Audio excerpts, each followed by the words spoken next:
నమస్తే, welcome to పొలిటిన్ media. నేను బబిత. ప్రస్తుతం మనతో పాటు ఎమ్మెల్యే వేముల వీరేశం ఉన్నారు. మాట్లాడదాము. సార్ నమస్తే. అయితే బీజేపీ నేతలు రైతు భరోసా అని చేస్తున్నారు ధర్నా, దాన్ని ఎలా చూస్తారు? దానికి ఏం చెప్తారు? అది రైతు దగాయాత్ర లాగా చూస్తారు. నేను నల్ల చట్టాలు తీసుకొని వచ్చేసి రైతుల్ని ఉసురు తీసుకున్నటువంటి వాళ్ళు చేస్తున్నటువంటి ఒక ఊసరవెల్లి యాత్ర లాగా చూస్తా తప్ప వాళ్ళకు రైతులు భరోసా ఇచ్చుడు కాదు కదా. రైతులను కనీసం ఉపశమనిచ్చేటువంటి మాటలు కూడా చెప్పలేనటువంటి దద్దమ్మ యాత్రలాగా చూస్తాను. అయితే ప్రజాపాలనలో కాంగ్రెస్ ప్రభుత్వం రైతులకు మద్దతు ధర ఇవ్వడం కాదు కదా, అసలు రైతుల పక్షాననే లేదు అనేసి అటు బీఆర్ఎస్ కావచ్చు, బీజేపీ కావచ్చు, రెండు పార్టీలు చెప్తున్నాయి. దానికి మీరేం చెప్తారు? బీఆర్ఎస్, బీజేపీ ఏ టీం బి టీం కలిసేసి తెలంగాణ రాష్ట్ర ప్రభుత్వం పైన అసత్యాలు, అబద్ధాలు ప్రచారం చేస్తాం. ఈరోజు ఏ గ్రేడ్ ధాన్యానికి మద్దతు ధర ఎంత ఇస్తున్నామో చాలా స్పష్టంగా కల్లాలలోనే బోర్డు పెట్టాం.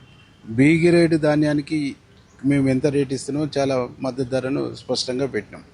ఈరోజు మేము కొనుగోలు చేసిన తర్వాత 3 రోజుల్లో రైతుల ఖాతాలలో డబ్బులు కూడా జమ చేస్తాము. గతంలో కొనుగోలు అయిన తర్వాత జూన్ ఎండింగ్ జూలై వరకు కూడా డబ్బులు ఇవ్వనటువంటి పరిస్థితి బీఆర్ఎస్ పాలకులు. కేంద్రంలో ఉన్నటువంటి బీజేపీ ఈ రాష్ట్రంలో పండిన ధాన్యాన్ని మొత్తం కొనలేక మేము ఇంత పర్సంటేజే కొంటామని చెప్పేసి పర్సంటేజ్లు ఇచ్చినటువంటి వాళ్ళు.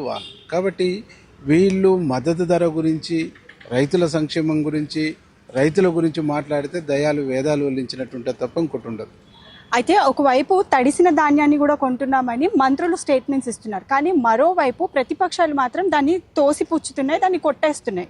అకాల వర్షం అనేటువంటి దాన్ని ఎవరు ఊహించరు, అంచనా వేయలేరు. అకాల వర్షంలో రైతులు కూడా అంచనా వేయలేరు. కాబట్టి టార్పల్స్ కప్పకపోవటం మూలంగా, ఎండబోసినటువంటి ధాన్యాన్ని తొందరగా కుప్పజేయకపోవటం మూలంగా, లేదు రేపు మళ్ళీ వర్షం రాదేమో అని చెప్పేసి టార్పల్ కప్పకుండా పోయినటువంటి రైతుల ధాన్యము ఈ అకాల వర్షానికి తడుస్తున్నటువంటి, ఎక్కడైనా తడిసినటువంటి మాట కూడా నిజమే.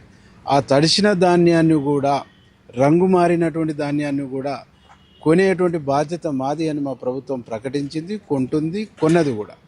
కానీ దాన్ని కూడా వీళ్ళు రాజకీయాని కోసం వాడుకుంటారు తప్ప ఇంకోటి లేదు, నిజం లేదు, సత్యం లేదు. అయితే రేవంత్ రెడ్డి అనే వ్యక్తి కేవలం రైతులకు మద్దతు కాదు కదా, అసలు ఏమీ ఇవ్వట్లేదు. అండ్ అలాగే కల్లాల వద్ద ఉన్న ధాన్యాన్ని కూడా కొనడానికి ఎవరు ముందుకు రావట్లేదని బీఆర్ఎస్ నేతలు అంటున్నారు. మరోవైపు హరీష్ రావు కూడా ఈ 2-3 రోజులలో మద్దతు ధర ఇవ్వకపోతే కలెక్టరేట్ కూడా ముట్టడిస్తామని చెప్తున్నారు. అంటే ఈరోజు రేవంత్ రెడ్డి ఒక రైతు బిడ్డ, ఒక రైతు కుటుంబం నుంచి వచ్చినటువంటి వ్యక్తి, రైతు కుటుంబం నుంచి వచ్చినటువంటి వ్యక్తి. కాంగ్రెస్ పార్టీ కూడా రైతు పక్షపాత ప్రభుత్వం.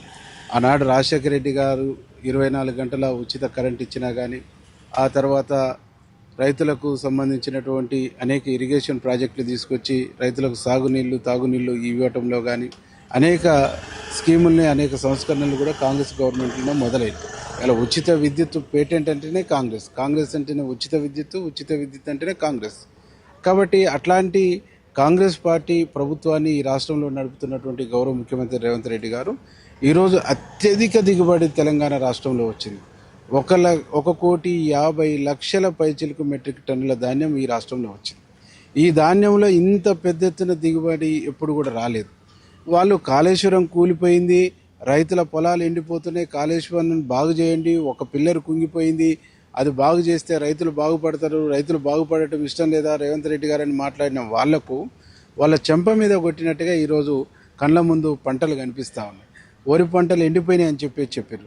వరి పంటలు ఎండిపోలేదు, కరెంటు కోతలు లేవు, కాళేశ్వరం లేకున్నా ఇంత గొప్పగా పంట వచ్చిందని చెప్పేసి తెలంగాణ సమాజం మొత్తం మాట్లాడుకుంటుంది.